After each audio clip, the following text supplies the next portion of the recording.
सारे तन जूं सूर तूं लड़े लुढ़क पिया सारे तन जूं सूर तूं लड़ी लुढ़क पिया तली लाए कया केदा पंध पहाड़ जा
भला भूं न विसरन भला भूं न विसरन अणगुड़िया चढ़न न चित अण लोभी नीह घणो अहिड़ा सजण कित। सो बिल साथियों, जीअं लतीफ़ इलात मेरान टीवी जी तारीख़ी फ़िक्री ऐं तहक़ीक़ी रिहान शाह जा पंधे पेचरा सां गॾु आउं आहियां सलीम भुट्टो लतीफ़ी। अॼु असां लतीफ़ साईं जे उन सफ़र जे हवाले सां पंध पेचरनि जे हवाले सां कंहिं अहिड़े रुख में आया आहियूं जेको सिंध जी तारीख़ में तमामु क़दीम ऐं सघारो जेको सो माॻ आहे। ऐं हिन माॻ तारीख़ जे मुंहिं जे दड़े जे दौर खां बि किन माण्हुनि जो चवणु आहे त अॻु खां हिन माॻ जा असांखे उञाण मिलनि था। ऐं हिन माॻ जे आसपास जेके असांखे इंसानी खोपरियूं मिलियूं हुयूं उहे साॻियूं खोपरियूं मुंहिं जे दड़े जे उन माॻ तां बि मिलियूं हुयूं। ऐं किन लोग माण्हुनि जो चवणु आहे त पुराणी पथर जे दौर जी प्राचीन जेका तहज़ीब हुई उहे पणी लोक जेके खीरथर जबल जे चोटियुनि ते गुज़ारो कंदा हुआ ऐं माल पालींदा हुआ, भला घोड़ा पालींदा हुआ। ऐं सिंधू दरिया अञा ही मैदानी इलाइक़ा मौजूदु हिंद ऐं सिंध जा ख़ाली न कया हुआ। ऐं किरोड़े साल जे वोकरे खां पोइ अॼोकी सिंध धरती ऐं पंजाब जा मैदानी इलाइक़ा ख़ाली थिया जेके समुंड हेठि हुया। त उन दौर खां ही माॻ असांखे तारीख़ में कंहिं न कंहिं हवाले सां मिले थो जंहिंखे अॼु कलंदर जी नगरी सां सुञातो थो वञे सेवण शरीफ़। तारीख़ में हिन जा 10-12 नाला मुख़्तलिफ़ मौरखनि जे हिन किताबनि में मिलनि था। किन हिन खे सेडोना बि सॼो आहे, सिंधोना बि सॼो आहे, सेविस्तान बि सॼो आहे ऐं साहवान बि सॼो आहे ऐं आख़िर अची सेवण ते पहुतो आहे, सेवण शरीफ़ जंहिंखे चऊं था। ऐं जॾहिं इन पणी लोकनि जे दौर ते वेंदासीं असां त ही दरिया जो इलाइक़ो हुयो। सेवण हिकिड़ो टकरी ते हुयो जंहिंखे हिकु तरफ़ दरिया जो पाणी, ॿिए तरफ़ किताब लिखनि था त मंछुर ढंढ जे पाणी जूं छोलियूं बि सेवण शहर जे भितुनि सां टकराइबियूं हुयूं। ऐं खीरथर जबल जो सिलसिलो बि थिए त अहिड़ी तरह हिन जी लोकेशन अहिड़ी थी बीहे जेका उन दौर जी आबादी जे हवाले सां ऐं तारीख़ जे ॾिघे अरसे में ॿाहिरिनि हमले आवरनि जे हवाले सां सिंध जी कब्ज़े लाइ, सिंध जी फ़तेह लाइ, सिंध ते मुकमिल तौर ते हुक्मरानी करण लाइ ही माॻ ऐं हिन माॻ तरफ़ ईंदड़ रस्ता जेके हुया ख़ासि तौर ते खीरथल जबल जे लकनि मां बूलान लक जो अॻिते चइजे इन्हनि इलाइक़नि खां जेके हिन इलाइक़े ते फ़तेह थींदी रही आहे। त चवण जो मक़सदु ही हिकिड़ो क़दीम माॻ जेको पणी लोकनि जे दौर खां मिले थो ऐं अॼु ताईं ही सिंधू माथिरी जो वाहिद शहर आहे जेको पंहिंजे थोरे घणे नाले जे बिगाड़ जे बावजूदु पंहिंजो माॻ मौजूदा शहर या मौजूदा शहर जे आस पास में पर इहा ॾिघी निस्बत पंहिंजी सुञाणप तारीख़ में कॾहिं बि विञाई न आहे। ऐं सिंधू माथिरी में अहिड़ो शहर अञा ताईं नथो लभे जेको मुसलसिल सदियुनि जो ॾिघो सफ़र करे हिते पहुतो हुजे। त इन हवाले सां जॾहिं ॻाल्हायूं था त ही सेवण शहर, हिन सेवण शहर खे जंहिंखे इल्मु शख़्सियतूं, बुज़ुर्ग शख़्सियतूं, रूहानी शख़्सियतूं, ओलियाउनि जो शहर, इल्म जो शहर जेको जदीद दौर में ठटे ॾे क्रेडिट वञे थो उहो बि उन खां घणो अॻु ही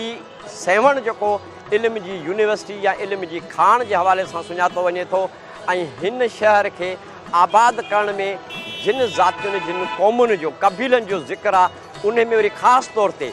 पाट शहर जा जेके सिद्दीक़ी आहिनि उहे जॾहिं हिते लॾे अची वेहनि था त उन्हनि हिन शहर खे इल्मी अदब जे हवाले सां तमामु वॾी जेका असां अहमियत ॾिनी। ऐं तारीख़ में असां ॾिसूं था त 325 क़बल मसीह में जॾहिं सिकंदर यूनानी सिंध ते काहे आयो त हुन बि पहिरियों सेवण खे फ़तेह करण खे तरजीह ॾिनी। उन खां पोइ मोहम्मद बिन क़ासिम जॾहिं आयो नेरून कोट ऐं देबल खां पोइ हुन बि जेको सो सेवण खे फ़तेह करण खे तरजीह ॾिनी। ईअं ई जॾहिं तुरखान ऐं अरगोन आया त हुननि बि आख़िरी ऐं पहिरीं जेका जंग विड़ी उहा बि सेवण शहर मां विड़ी। ऐं अहिड़ी तरह जॾहिं अकबर जे दौर में खाने खाना हुनजो सिपह सालार काहे अचे थो त ठटो तुरखाननि जे कब्ज़े में आहे त उन ठटे खे कब्ज़े करण लाइ बि जेको सो हिन सेवण जे मोरके खे फ़तेह करणु ज़रूरी सम्झे थो। ऐं इन खां पोइ जॾहिं अंग्रेज़ आया त अंग्रेज़नि बि कराची ऐं नेरून कोट यानी हैदराबाद शहर जे फ़तेह खां पोइ सेवण खे अहम मोर्चो ॾिनो। ऐं लिखत में इहे तारीख़ूं त कराची हैदराबाद खां वेही सेवण जी मार्फत बाक़ी सॼी सिंध ते जेको सो आसानी सां हुक्मरानी करे सघिजे थी। त सेवण पंहिंजे इन ॾिघे तारीख़ी सफ़र में कई लाहा चाढ़ा ॾिठा आहिनि, कई दफ़ा ॾुख सूर खून जो नदियूं वहंदे बि ॾिठियूं आहिनि, सूरी चढ़ंदे उहे सर्वेच बि ॾिठा आहिनि, उहे गद्दार बि हितां पैदा थिया, उते धारियुनि जा कब्ज़ा बि ॾिठूं, उते पंहिंजनि जो जेको सो सरफरोश क़िस्म जा मुक़ाबला बि जेके धारियुनि सां हिते असांखे मिलनि था। त हितां ई मखदूम बिलावल जो तालुक़ु आहे हिन जूअ सां आहे, त उते काज़ी कादन जो बि हिन जूअ सां तालुक़ु आहे। उते जिथे असांखे बाक़ी इल्मी हवाले सां शख़्सियतूं मिलनि थियूं, त उते कल्होड़नि जो बुनियादी तौरु ख़ुदाबाद जेको असां भाननि खां थोरो अॻिते चवंदा यारमंद कलोड़े जो तख़्तगाह जेको हुयो उहो बि असांखे हिन जू में मिले थो। ऐं ईअं ई मखदूम बिलावल जे हवाले सां बि माॻ हिते मिलनि था। त हीउ सेवण जो क़िलो इहो बि अरबन जे दौर खां अॻु जो राय सांबस जेको हिंदू बादशाह हुयो, उन जॾहिं यूनानी सिकंदर हमिलो कयो त उन हिकिड़े गमसान जी जंग खां पोइ जॾहिं हुनखे शिकस्त मिली त उनखे सिकंदर यूनानी जेको सो क़तलु कराए छॾियो। त सेवण जे क़िले जा बि असांखे आसार उन दौर खां मिलनि था ऐं शहर जा आसार बि उन दौर खां अॻु में मिलनि था। जी मूं ॻाल्हि कई, पर अॼु असां जंहिं मक़सद लाइ हिते पंधु पिया आहियूं, हिन सेवण खे लतीफ़ साईं जे पंध पेचरनि सां सलाड़नि जो हिकु सबबु इहो हुयो त साईं जे दौर में हिकु मोतबर इल्मी हस्ती जेका आहे मखदूम अब्दुल वाहिद जो कबीर पाटराई, उन जो पुटु मखदूम दीन मोहम्मद जेको लतीफ़ साईं जो पगमट यार सजे थो। ऐं रवायता किताब बि ईअं लिखनि था त हिक ॿिए जी दस्तार हिक ॿिए खे पाराए ऐं पगमट यारी जो सबूत ॾिनऊं। ऐं लतीफ़ साईं पोइ जॾहिं सेवण ईंदा हुआ त हिन बुज़ुर्ग वटि जेको सो रहंदा हुआ ऐं रिहाणियूं कचहरियूं बि थींदियूं हुयूं। त मखदूम दीन मोहम्मद जो पाड़ो उन्हनि जे पोयरनि जे आबादी अञा मुंहिंजे पुठियों में दरगाह जे साॼे पासे खां पाड़ो आहे जेको मखदूमनि जो पाड़ो सजे थो। उते हुनजो हिकमत खानो मुराद हिकमत खाने जे नाले सां ऐं ईअं ई जिथे मखदूम दीन मोहम्मद ऐं संदन वालिद साहब जे बुठियूं हुन उहो उन्हनि जो क़ब्रिस्तान जेको सजे थो। उते उन बुज़ुर्ग जी जेका सा बुठी बि आहे ऐं क़ब्रिस्तान बि उन नाले सां आहे। त लतीफ़ साईं जो इन माण्हू सां एतिरो घाटो रिश्तो, पगमट यारी, दस्तार बदिले हिक ॿिए सां यारी जो जेको सो सबूत ॾियणु, इहो ओञाण ॿियनि खे ॿुधाइणु। ऐं इतां पोइ लतीफ़ साईं जो शख़्सियत जो उहो पहलू बि असांखे मिले थो त लतीफ़ साईं अहले इल्म शख़्सियत वटि जेको सो पाण हली वेंदा हुआ, उन्हनि सां रिहाणियूं कंदा हुआ, उन्हनि सां ख़्यालनि जी ॾे वठि कंदा हुआ, वीचार वंडींदा हुआ। अहिड़ी तरह पंहिंजो इल्मु बि अॻिले ते पुॼाईंदा हुआ, ख़्यालु पुॼाईंदा ऐं अॻिले जे इल्म मां बि जेको सो फ़ाइदो वठंदा। ऐं हिन ई सेवण शहर सां काफ़ी तारीख़ी माॻ आहिनि जिन जो ज़िक्र असां ईंदड़ सेगमेंट में कंदासीं। पर हिकिड़ी ॻाल्हि मां ज़रूरु हिते करणु चाहींदुसि त लाल बाग उतां खां जेका लाहूत वाट वञे थी, उहा वाट अॼु जे दौर ताईं जेके लाहूती फ़क़ीर वेंदा आहिनि उनखे बि लतीफ़ जी वाट सॾनि था। ऐं लतीफ़ साईं पहिरें पैदल 250 किलोमीटर इहो पंधु करे लाहूत कयो हो। ऐं चपे चपे ते हुन जा निशान आहिनि, कंहिं जाइ ते हुनजी मस्जिद ॿुधाई थी वञे, कंहिं जाइ ते हुनजी खुई ॿुधाई थी वञे। त अॼु बि पांधीअड़ा उन हवाले सां लतीफ़ साईं जी उन वाट खे, लाहूत जी वाट खे लतीफ़ साईं जी वाट चवनि था। त लतीफ़ साईं मुमकिन आहे त कलंदर बादशाह जे उर्स वारे ॾींहंनि खां पोइ जीअं लाहूती काफ़िला लाहूत वेंदा आहिनि त पंहिंजी टोली सां उतां जेको सो हिन बुज़ुर्ग दीन मोहम्मद सां कचहरी खां पोइ रिहाणियुनि खां पोइ हुनजी मेज़बानी खां पोइ इहा लाहूत जी वाट लतीफ़ी वाट वठी लाहूत विया हुजनि। ऐं उहा वाट जेका सा लाल बाग खां शुरू थिए थी। सो वरी साथियो हिते असांखे नंढी साई वठंदासीं ऐं साई खां पोइ अॼु हिन ई माॻ ते कंहिं ॿी कुंड कुर्छ में वरी तव्हां सां अञा वधीक वीचार वंडींदासीं त साईं जो हिते अचणु, सेवण जी क़दामत, सेवण जो माहौल, तारीख़ ऐं जेको कुझु मजमूई तौरु सेवण सां सलाड़ियल आहे उन मुतलिक़ अञा वधीक वीचार वंडींदासीं। जीअं लतीफ़ फ़िलहाल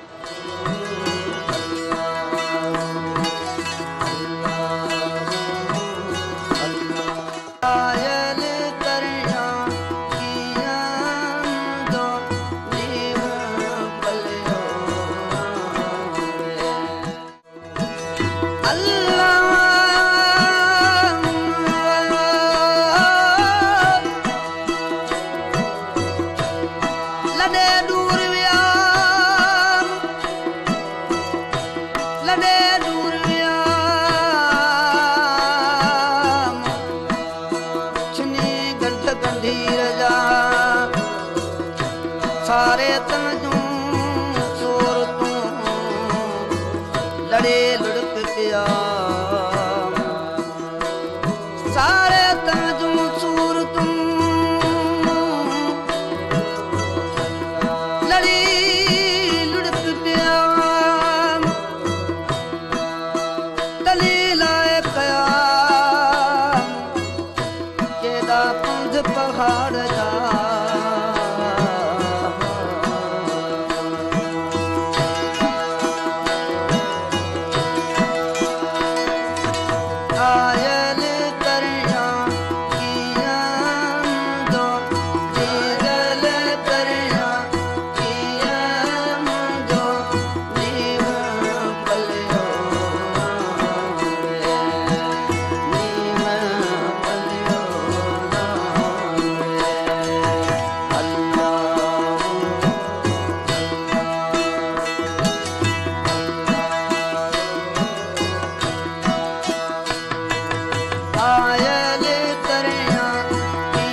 कनी माज़ी मन में कनी इस्तक़बाल, कनी माज़ी मन में कनी इस्तक़बाल,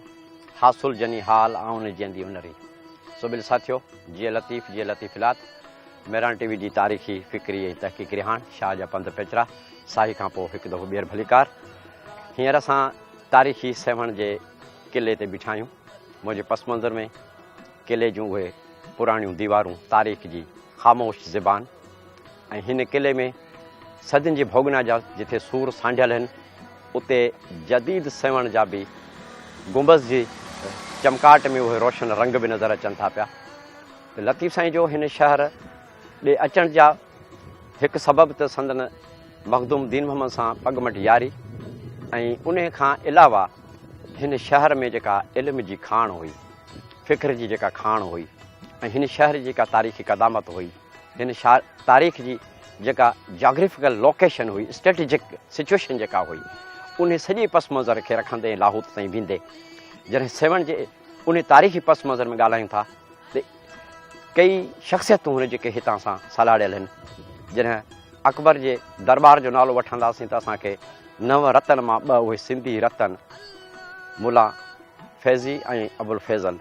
हिन तारीख़ी सेवण शहर सां तालुक़ु रखनि था। उन जाइ ते जॾहिं जाम फ़िरोज़ उनड़ सम जो पहिरियों बादशाह 1333 में जॾहिं हिते वेठल तुग़लकनि जे नवाब ते हमिलो करे उनखे मारे थो ऐं पोइ उन जे मोट में जेका लड़ाई थिए थी ऐं दहली मां जेको मोहम्मद बिन तुग़लक ठटे ते काहे अचे थो ऐं उनजो मौत थी थो वञे, त उतां पोइ संदसि सौट फ़िरोज़ तुग़लक जेको उन में भाॼ पए थी त उहो बि पंहिंजे लश्कर सां ऐं बचियल माण्हुनि सां सेवण जो रुख़ करे थो ऐं पंहिंजे भाउ जी मयत खे हिन ई कलंदर बादशाह जी दरगाह जे भरिसां 1 साल लाइ अमानत करे दफ़न कयो वियो ऐं पोइ हितां कढी करे हुनखे उॾहनियो वियो दहली। इन सां गॾोगॾु हिन शहर जी अहमियत त फ़िरोज़ तुग़लक जी पहिरीं दरबार, पहिरियां अहकामात जेके हुआ उहे बि हिन किले जी दरबार में वेही करे हुन बादशाही जो कसम बि खयो ऐं पहिरीं पंहिंजी जेका असां बादशाही जेका दरबार लॻाई उहा बि हिन सेवण शहर में लॻाई। उन्हनि ॾींहंनि में उन फ़िरोज़ तुग़लक हिते हुकुम कयो त कलंदर बादशाह जो रोज़ो अॼो वञे। इहो आख़िरी लड़ाई जेका थी हुई जाम उनड़ सां, उहा 1351 में थी ऐं उन ई ॾींहंनि में किन तारीख़ुनि में 53 बि अचे थो, पर 53 में फ़िरोज़ उनड़ जेको आहे जाम उहो विसाल करे चुको थी। इहो 51 जो ज़मानो आहे, 1351। त उन दौर में कलंदर बादशाह जे रोज़े ठाराइण जो बि हुकुम थियो, जेको 1358 में ठही तयारु थियो। त समन जी पहिरीं तुग़लकनि ख़िलाफ़ु मज़ाहमत बि हिते थी। मोहम्मद शाह तुग़लक खे साल लाइ अमानत करे रखियो वियो त बि हिन सेवण शहर में कलंदर जी दरगाह जे भरिसां, ऐं रोज़े जुड़ण जो बि असांखे उतां खां इहो ॾसु मिले थो ऐं अकबर जे हिन 9 रतननि जो बि असांखे ॿिनि मां हितां ॾसु मिले थो। त हीअ सेवण ऐं सेवण जी इहा क़दामत या तारीख़ जेका आहे उहा घण रुखी असांखे मिले थी, इल्मी हवाले सां, रूहानी हवाले सां बि, ऐं साॻे वक़्तु असांखे लतीफ़ साईं जे उन बार बार पंहिंजे पगमट दोस्त वटि दीन मोहम्मद मखदूम दीन मोहम्मद वटि अचणु ऐं हुननि वटि रहणु ऐं उतां पोइ लाहौत वञणु, त हीअ सेवण जी हिकिड़ी जनरल हिकिड़ो पस मंज़र आहे जंहिंमें इहे एॾा वॾा हाञा ऐं हादसा या शख़्सियतूं जेके जुड़ियल आहिनि। त हिन मौज़ू ते अॼु पंध पेचरा जे हवाले सां असांजो सूंहों अॼोके पंधनि जे हवाले सां मखदूम सलीमुल्लाह सिद्दीकी आहिनि। ऐं हाणे मां चवंदुसि त उहो दोस्त वधीक तव्हां सां सेवण जे बुज़ुर्ग हस्तियुनि ऐं उहे इल्मी जेके ख़ानदान आहिनि या इल्मी हस्तियूं आहिनि उन्हनि जे मुतालिक़ वधीक वीचार वंडनि। जीअं लतीफ़ इलाद साईं मां सलीमुल्लाह सिद्दीकी जिन साईं जन जे सोबत साईं सलीम भुट्टो साहिबु ऐं साईं मुर्तज़ा साहिब जन जी साईं जन हिन मौज़ूअ ते शाह लतीफ़ जा पेचरा जेके सिद्ध में हुन कया उन हवाले सां जेको कुझु हुननि जा पंध पेचरा हुआ या उन हवाले सां जेके इल्मी तालुक़ पैदा थिया ऐं इल्मी आलमनि सां जेको तालुक़ पैदा थियो त शाह अब्दुल लतीफ़ भिटाई साहिब जो जॾहिं मुंहिंजो साईं सां कचहरी थी थिए साईं जन चयो त तव्हीं बि असांजे प्रोग्राम जा सुञा थियो ऐं मूंखे ॾाढी ख़ुशी थी त जेका मुंहिंजी पंहिंजी ख़्वाहिश हुई त इहे शयूं बि साम्हूं अचनि ऐं हिन प्रोग्राम जे हवाले सां साम्हूं अचनि त उहा ॼण साईं मुर्तज़ा साहिब जन ऐं सलीम भुट्टो साहिब जन मूंखे पाण सां ॼण कंपनी ॾिनी ऐं असां आयासीं हिते ऐं इन तारीख़ी हवाले सां असां हिन प्रोग्राम खे काफ़ी कुझु भुट्टे साहिब जन ॿुधायो ऐं तमामु बहितरीनु तारीख़ी हवाले सां सेवण जूं शख़्सियतूं ऐं सियासी ॿुधायईं त जेको कुझु वक़्त जे हुकुमराननि जा जेके हमला हुआ या उते जेके आलिम शख़्सियतूं उन्हनि सां तालुक़ हुआ। असल में छा आहे जो हिते जंहिं हवाले सां मूंखे साईं जन दावत ॾिनी आहे त मख़्तूम दीन मोहम्मद सिद्दीकी जो जेको शाह अब्दुल लतीफ़ भिटाई साहिब सां जेको तालुक़ हो या उन खां अलावा उन ख़ानदान जो जेको बैकग्राउंड हो इल्मी अदबी लिहाज़ खां, साईं मूं वटि हिकिड़ो तक़रीबन 125 साल खनि पुराणो छपियल पाट पुराणी जी तारीख़ किताब आहे जेको मख़्तूम मोहम्मद रोशन पाटाई लिखियो। उन में हिकिड़ो ज़िक्र आहे त हज़रत लाल शहबाज़ कलंदर पाट में हज़रत पीर इस्माइल जे वटि ईंदो हो तमामु घणो, जेको संदन हमसर हो पाट पुराणीअ में, ऐं उहा पाट पुराणी जी तारीख़ जे हवाले सां इहो ज़िक्र आहे ऐं उते अची रहंदो हो पाट में। त उहो तालुक़ु पाट जे बुज़ुर्गनि सां सेवण वारनि जो हलंदो आयो, जो अॻिते हली वरी असांखे शेख यूसुफ सिंधी ऐं अबुल फज़ल ऐं फैज़िया जो तालुक़ बि तमामु घणो नज़र अचे थो। छो जो आइन अकबरीअ में अबुल फज़ल ऐं फैज़िया जो लिखियलु आहे त हू शेख यूसुफ सिंधी पाटाईअ जा मोतक़िद आहिनि जंहिं 18 हज पंधु कया हितां पाट मां उन ज़माने मंझि। ऐं उहो तालुक़ु अॻिते हली पोइ वरी सदन हज़रत शेख यूसुफ सिंधीअ जो जेको औलाद मां हज़रत मख़्तूम अब्दुल वाहिद कबीर सेविस्तानी हो, जंहिंखे औरंगज़ेब आलमगीर जागीर ॾिनी ऐं उहा जागीर पाट ऐं सेवण जे विचारो जो इलाइक़ो हो, ऐं खेसि हिते सेवण में अची रहण लाइ जीअं फ़तवा नवेसीअ जे कम ऐं इल्मी अदबी कम खे संभाले सघे हिते अची रहिया। ऐं उते ई खेनि मख़्तूम दीन मोहम्मद जहिड़ी शख़्सियत पैदा थी जेका पंहिंजे ज़माने जी हिकिड़ी इल्मी शख़्सियत आहे, जंहिंजूं तहरीरूं मौजूदु आहिनि ऐं फ़तवा नवीसी हवाले सां या उन खां अलावा जेके कलोड़ा हुकुमरान हुआ उन्हनि हुकुमराननि बि जे इल्मी लिहाज़ खां हिन शख़्स खे ई पाण सां गॾु रखियो, जेके फ़तवा नवीसी ॾियणी हूंदी हुई या का इल्मी या दीनी हवाले सां को मसइले खे हल करिणो हूंदो हो त मख़्तूम दीन मोहम्मद सिद्दीकी खे पाण सां गॾु रखंदा ऐं इन करे उनखे वज़ारत मज़हबी उमूर जो महकमो बि उन जे हवाले कयो। ऐं उन ॾींहंनि में ई ख़ानदान में मख़्तूम अब्दुल वाहिद कबीर ऐं मख़्तूम दीन मोहम्मद सेवाणी सिद्दीकी पाटाई सेवाणी हिते अची रहिया ऐं मुस्तक़िलन इहो पाड़ो जेको सवेल असां ॾेखारियो बि त हज़रत शाह अब्दुल लतीफ़ भिटा हज़रत लाल साईं जे मज़ार सां गॾु ई उहो पाड़ो आबाद थियो, जेको अॼु ॾींहं ताईं उते कुझु घर मौजूदु आहिनि या उन्हनि जा निशान मौजूदु आहिनि। इन मख़्तूम दीन मोहम्मद सेवाणीअ जो जेको शख़्सियत जेका ख़ासि अहम जेका ॻाल्हि आहे उहा आहे उन्हनि जी इल्मी शख़्सियत, छो हुननि खे जेको इल्मु अलाह ताला अता कयो हो या जेका थी ऐं उन जी अट्रैक्शन हुई जेका हज़रत शाह अब्दुल लतीफ़ भिटाई रहमतुल्लाह अलैह जहिड़ी शख़्सियत आहे। छो जो हिकिड़ो वक़्तु हो जॾहिं ॾिसण में अचे थो त हज़रत साईं शाह साहिब जन इल्मी हल्के में तमामु घणो उथण में लॻा हुआ, जोगिन सां बि हुननि जा घणा हुआ, सफ़र ॿिया बि कयऊं ऐं पर हिते सेवण में बि हुननि जो जेको सफ़र रहियो सो इल्मी हवाले सां रहियो, छो जो इहा शख़्सियत या इहो ख़ानदान जेको हो उन वक़्त में इल्मी हवाले सां सुञातो वेंदो हो। ऐं पोइ एतिरी त उन्हनि जी गहराप थी पाण में, एतिरो त उन्हनि जी पाण में मुहबत वधी जो हिक ॿिए जूं पगूं लाइ मटायूं ऐं पग मट यार जो मुहावरो आम तरह सिंध में मशहूरु थियो आहे, पग मट यार थिया। ऐं इहो ई ख़ानदान हो। इन में वरी पोइ अॻिते हली मख़्तूम दीन मोहम्मद जे औलाद में जा मख़्तूम हसन, मख़्तूम अब्दुल वाहिद सग़ीर जंहिंजो बयाज वाहिदी बि मशहूरु आहे ऐं उहो हींअर सिंधियत बि बोर्ड बि शाया कयो आहे रिसेंटली ऐं 3 जुल्दनि में।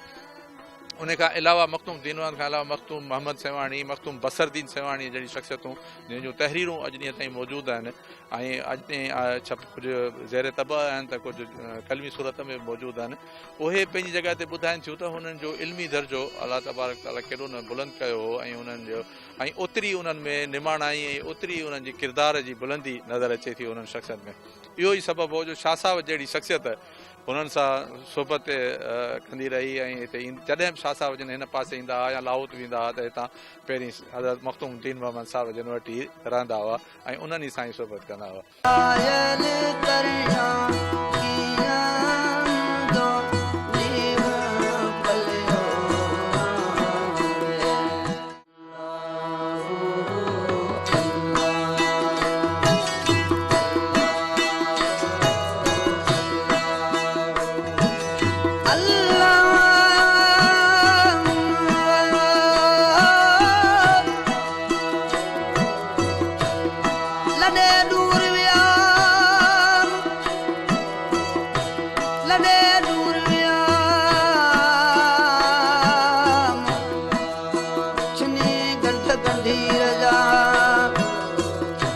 सारे तंजू चोर तू लड़े लुड़क पिया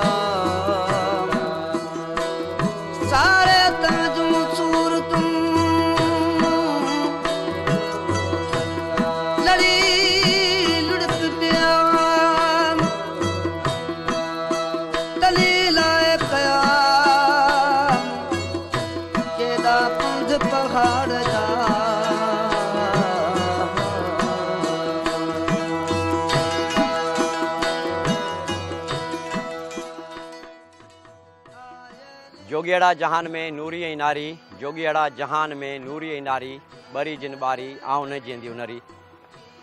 सुबिल साथियो, हींअर मां सेवण शहर जी स्टेशन ऐं स्टेशन खां ॾखण ओलह जी कुंड ते उन तारीख़ी गार जे मथां ठहियल चौथंबी ते बीठो आहियां, जंहिंखे सफ़ाए सुफ़ा बि सॼो वेंदो हो, जिथे तंहिं दौर जा नवाब जेके सेवण सूबे जा हुया ऐं उन पिरगणे जो गादी जो हंधि सेवण हूंदो हो, त राति जो शहर जी निगरानी करण लाइ ऐं साॻे वक़्तु कचहरी ऐं सियासी उमूर निभाइण लाइ निपटाइण लाइ जेके से हिते कचहरियूं थींदियूं। ऐं हिन ई चौथंबी जे हेठां उहा तारीख़ी गार आहे जेका प्राचीन दौर जी, जॾहिं इंसानु पथर जे दौर में रहंदो, जंहिंखे हिकु थंबी गार बि चइजे थो, ऐं उन जी निस्बत बि कलंदर बादशाह सां आहे, त उते चिलाकशी कई ऐं उते कुझु ॿियूं बि रवायतूं उन सां आहिनि। ऐं उन खां अंदरि ते हिकिड़ी ॿी गार असांखे नज़र अचे थी, उहा गार जेका चवनि था त जॾहिं इंसानु गारुनि जे दौर में रहंदो, त इहा उहा गार हुई। ऐं उन जे मथां ई चौथंबी ठहियलु आहे। ऐं मुंहिंजे पुठ में उहो लाल बाग या लओ, जिथे कलंदर बादशाह चिलाकशी कढी ऐं उते वेठा ऐं लतीफ़ साईं इन ई वाट सां, जीअं मूं बेत पढ़ियो न, जोगिड़ा जहान में नूरी ऐं नारी, ॿरी जिन ॿारी आउं न जींदी उनरी, त हिकिड़ा उहे माण्हू जेके लाहौत वेंदा हुआ, उहे हितां सेवण वारे रस्ते खां, जंहिंखे लतीफ़ी वाट सॾे थो, ऐं कलंदर बादशाह जे उर्स खां पोइ जीअं मुख़्तलिफ़ टोलियूं वेंदियूं लाहौत करणु, उहे वेंदियूं। ऐं ॿिया उहे जेके हंगलाज वेंदा हुआ, जेके गंजे टकर खां ठटे खां नानी ताईं पुॼंदा हुआ, त हीअ ॿ रस्ता हुया जेके इन्हनि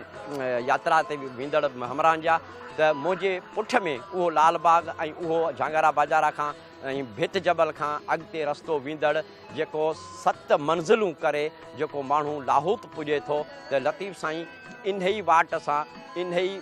पंहिंजे सथ सां गॾु इन साॻी वाट सां जेको सो लाहौत विया। ऐं पोइ साईं उते पंहिंजा निशान छॾिया, जंहिंमें मस्जिद ऐं खूह बि आहे, ऐं 7 मंज़िलूं कंदो साईं जेको सो लाहौत पहुतो। ऐं उन वाट खे साईं जे वञण खां पोइ इहा जेका असां लतीफ़ी वाट सॾे थी, छो जो लतीफ़ साईं जी निस्बत सां ऐं हेॾे वॾे माण्हू जे इन यात्रा ते पंधु पवण सां, इते मां ॿी ॻाल्हि कयां त लाहौत वञणु अलॻि शइ आहे, लाहौत करणु अलॻि शइ आहे। लाहौत वञण लाइ हींअर मुख़्तलिफ़ जेका असां सवारी में बि कलाकनि में पुॼी सघिजे थो, पर लाहौत करणु हक़ीक़त में इहो 250 किलोमीटर जो पंधु 7 साहियुनि में 7 मंज़िलुनि में करणु, बुख ॾुख सुख ऐं मौसम जूं जेके सख़्तियूं सहणु ऐं फितर जा ॿाहिरि जा जेके ख़तरा आहिनि उन्हनि खे मोह ॾियणु, ऐं राति ॾींहं पंहिंजे सथ सां कहंदो रहणु, ऐं उते आख़िर लाहौत जी मंज़िल ते पुॼणु, इहो सॼो माहौल जेको सो हितां सेवण मां जुड़े थो। ऐं मखदूम दीन मोहम्मद जी लतीफ़ साईं सां पगमट यारी जी रिहाणियुनि खां पोइ जेकॾहिं साईं पंधु पियो आहे लाहौत तरफ़, त उहो लाल बाग खां हितां जेको सो रस्तो अॻिते वञे थो। त सुबेल साथियो, त हीअ सेवण जी क़दामत, सेवण जी तारीख़, सेवण जूं अदबी शख़्सियतूं, बुज़ुर्गाना शख़्सियतूं, इल्मु अदब कल्चर तारीख़ स्ट्रेटेजिक पॉइंट, त हिन हवाले सां सेवण ते कमु करण जी ज़रूरत आहे, जेका कमु नथो थिए। ऐं हींअर बि सेवण जे लतीफ़ साईं जी निस्बत सां असां हीअ जेको सेगमेंट कयूं था शाह जा पंध पेचरा, त मूंखे जॾहिं पुराणे दौर जी हाकिमत वारा ज़माना यादि था अचनि, ऐं क़त्ल गारत जा ज़माना यादि था अचनि, कॾहिं सुख वारा ज़माना बि यादि था अचनि। ऐं हीअ उहा जू आहे जिते मखदूम बिलावल ऐं दुल्ह दरिया ख़ान खे जागीर मिली। दुल्ह दरिया ख़ान जी शहादत खां पोइ हुन जा पुट मिठण ख़ान ऐं महमूद ख़ान हिते हुया, ऐं हिते जॾहिं अरगोननि अची आख़िरी काह कई, त इन्हनि ॿिन्ही दरिया ख़ान जे पुटनि ॾे काज़ी कादन खे मोकिलियो वियो सालसी लाइ, पर उहो मखदूम बिलावल ऐं हैदर शाह सनाई जे ऐं साहड़ लंजार बुज़ुर्ग जे चवण ते हुया, तंहिं करे हुननि जंग जेको विढ़णु क़बूल कई, पर हथियार फिटा न कया। ऐं इन ई तसलसल में हलूं था, वरी साॻियो ई मखदूम बिलावल ऐं हैदर शाह सनाई साहड़ लंजार आहिनि, जंहिं सिंध खे मज़हब जे बुनियाद ते विरहाइणु पचायो, त मीरान जौनपुरी जूं ॿेड़ियूं मांझंद खां साड़ाए हुनखे भॼण ते मजबूर कयो वियो। त सेवण जे इन पूरे पस मंज़र ते पुराणी हाकिमियत जे दौर में सिंध जी अॼोकी हाकिमियत जूं जड़ूं बि हिते आहिनि, त उन्हनि खे पंहिंजे तक़ाबली किरदार जे हवाले सां हिन सेवण जे माज़ी खे मद्देनज़र रखंदे उन ते वधीक कमु थियणु खपे। त सुबेल साथियो, असांजी अॼोकी रिहाण शाह जा पंध पेचर जो वक़्तु पुॼण ते पुॼे थो। सलीम भुट्टो लतीफ़ खे इजाज़त ॾींदा, वरी कंहिं ॿिए ॾींहं ते कंहिं नए रुख में, नए ॾिस में, कंहिं नए बाग ते वधीक तव्हां सां वीचार वञींदासीं। जीअं लतीफ़, जीअं लतीफ़ इलाज।